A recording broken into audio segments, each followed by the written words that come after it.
Hello, Dr. Mike here. This is for my introduction to computer forensics. This is the topic on email forensics. So this, at the time of recording, is topic 12, so normally week 12 in a 16-week CIS-2808 class. So there's a NetLab that goes with this class. Currently at the time of recording, this is NetLab 14, and it will have you go through and look at analyzing storage tables, attachments, and headers. So it's a really good NetLab, and it will go through and walk you through some of the tools, looking at Outlook PST files, LSPST, for example, read PST, and so on.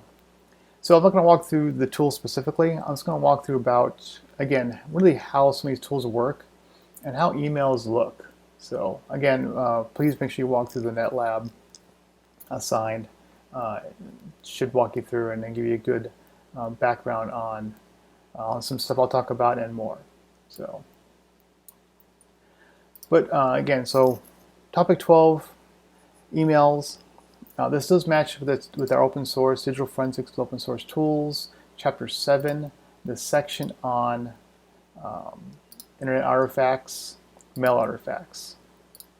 So chapter 7's got a lot of stuff. We'll be coming back and forth to this chapter.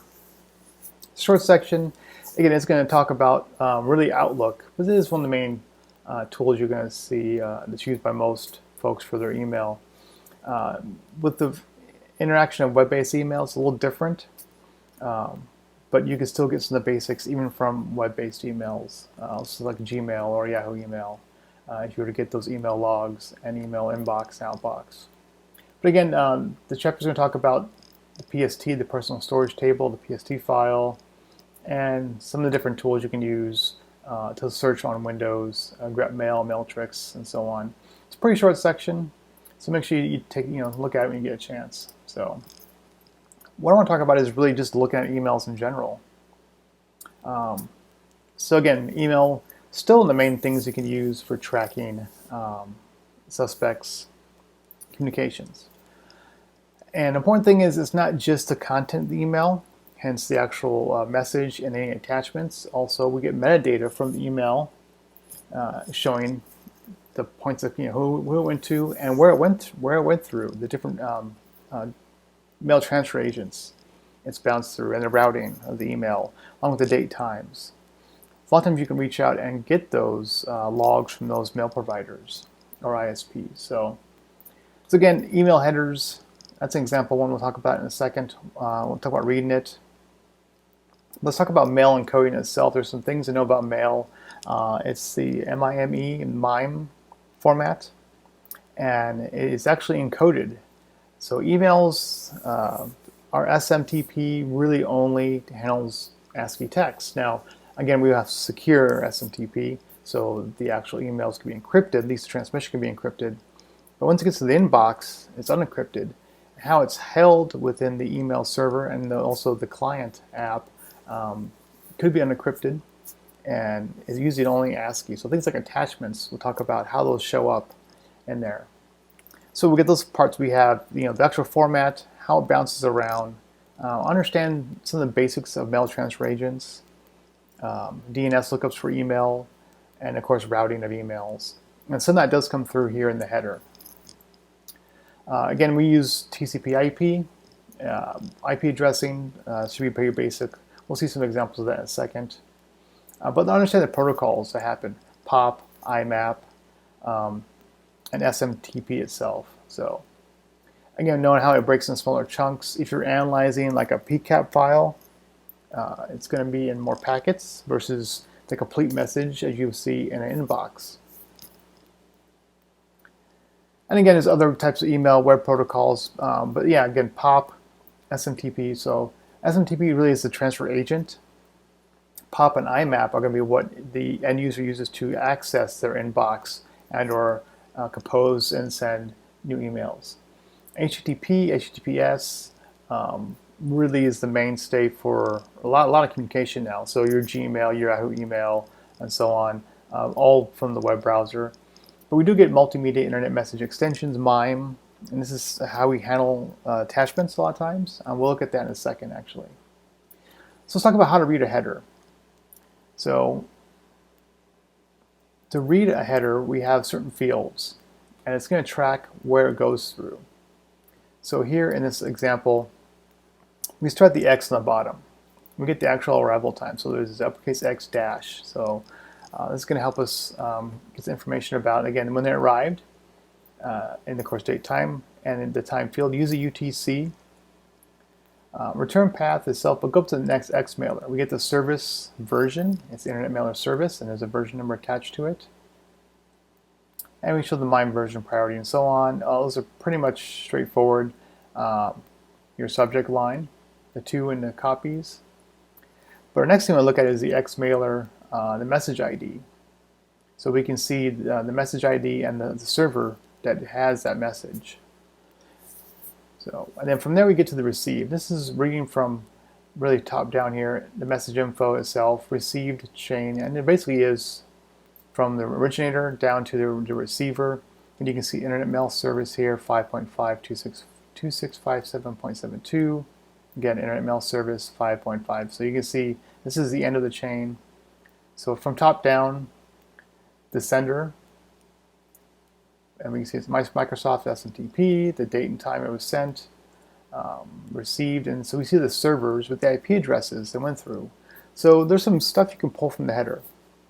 Who sent it, what day and time, from what server, where it went through, so it's possible to find the transmission, and where it landed.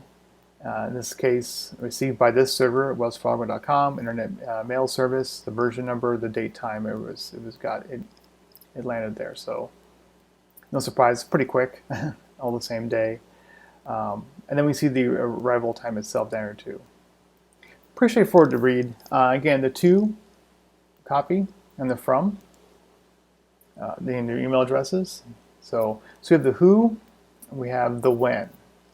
Now we don't know what was sent, but at least we do have some idea about what the communication was from the metadata. So again, then we might be able to go to the ISPs. If it's a excuse me, Gmail, you could maybe get the mail logs, and you can see the actual mail content. Again, information about when it was passed through. So we see the chain of the email itself. And there are ways to see this mail header. Now you can look at the message properties, and like Gmail, you can say view full header. There's a lot of options for this. So close that. So let's take a look at simple message itself here. Now I have opened DEFT. I've attached a USB image, and this is from an example case you may have seen before. This is an Ubuntu bootable thumb drive. So again, home Ubuntu being the home directory. And we can see evolution, .evolution. This is the hidden directory used by the evolution client app. And again, evolution's got calendar, tasks, memos, and so on. If we go to mail, local, we do get the inbox. You can see there is some size to it in bytes there. So is the outbox and so on. Outbox is pretty small, a little smaller. If we open this, in this case using DFF, the Digital Forensics Framework, it will open into what's called a CAT browse window. And we can see here it's basically what we just looked at before. We can see from, the return path. So it might be formatted a little different, but you do get the same things. Receive from, and the chain down. Other stuff that's been added is there's some scoring going on here. A lot of times this is used for spam scoring. So there used to be x.spam, or x-spam. You can see the version of the software. And again, the message ID. So this is some standard stuff here. Welcome to Evolution looks like. The sender is evolution@noville.com. And it is to evolution@noville.com. This is probably just your basic email when you first get your app. You fire it up. Welcome to the app type of stuff. I think we've all seen that. Getting started, so on. So here we can see the actual content of the email. In this case, it's text.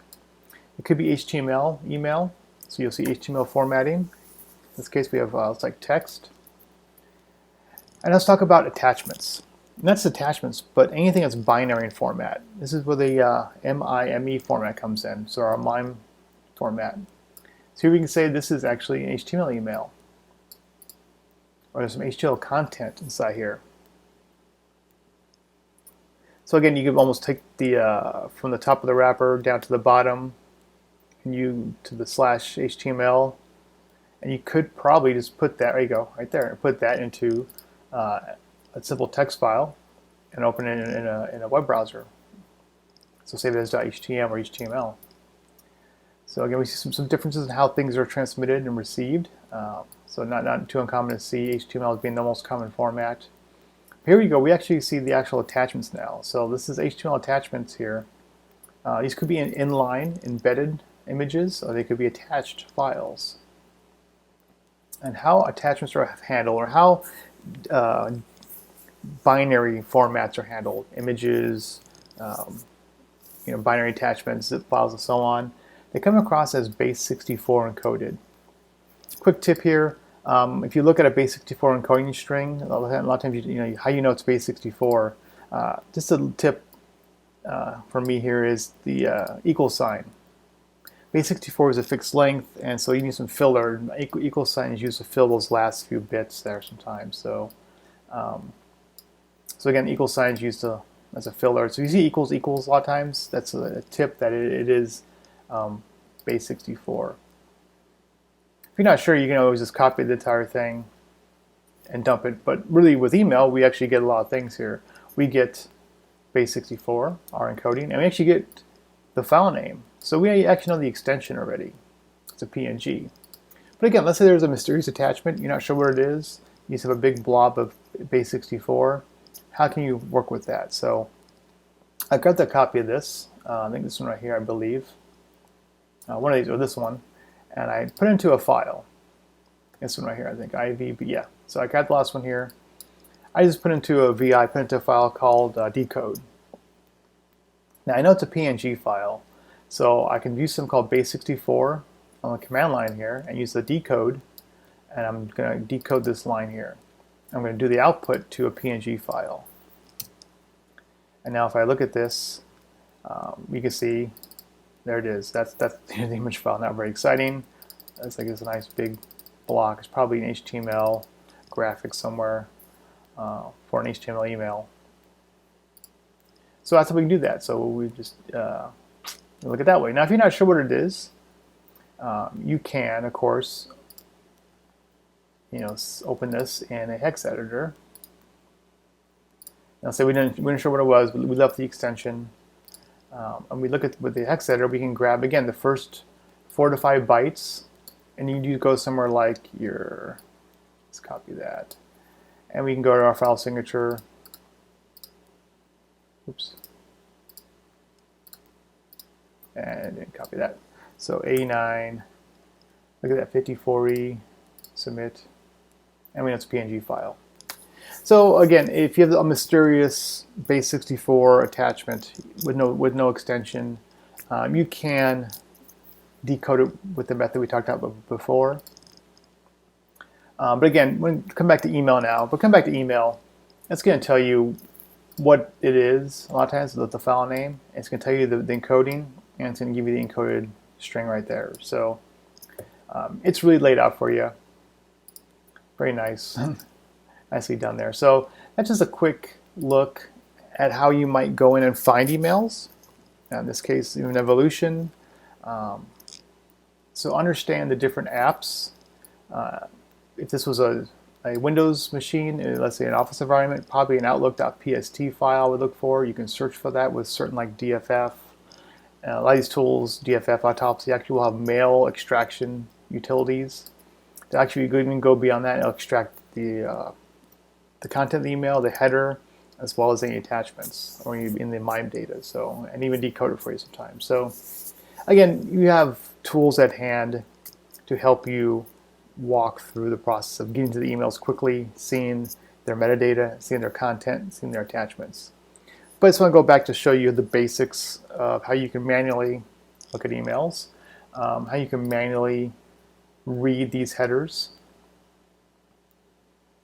and how you can manually look at the course, seeing the content, and manually see, if you need to be, manually extract a base64 attachment and recreate it, as we did here, which is this image file.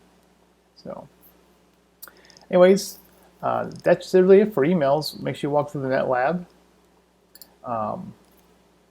It's a great NetLab, and then at the time of this recording, there is an email analysis lab with a zip file with 3 email attachments. So, and I believe there's actually a web page here to talk about email analysis. So please refer to this content to give you some extra help with the lab. And I would do the NetLab first, and then do the lab analysis second. This NetLab will help you prepare using tools and or looking at information. So in case, that is it for email analysis. Thank you for watching.